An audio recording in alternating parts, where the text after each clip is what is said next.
Hey guys, and welcome back to this channel. In this video I will be showing you guys how you can insert your signature onto Google Docs.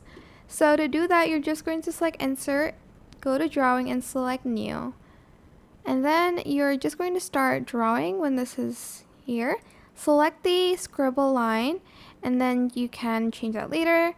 I'm just going to just going to draw like a random signature. I'm just gonna type draw in hello.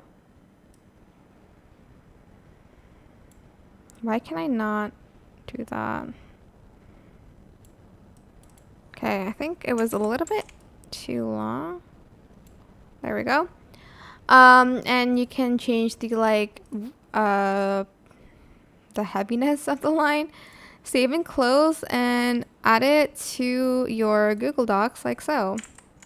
Okay, it's loading, that's why, but I hope this tutorial was helpful for you guys. Don't forget to like, comment, share. Also subscribe to this channel if you haven't done that already. If you have any more questions, just leave it in the comment section down below. I will try my best to answer them all for you guys. And if you found this video helpful, please click the thanks button above the description box down below. Thank you so much for watching. Bye.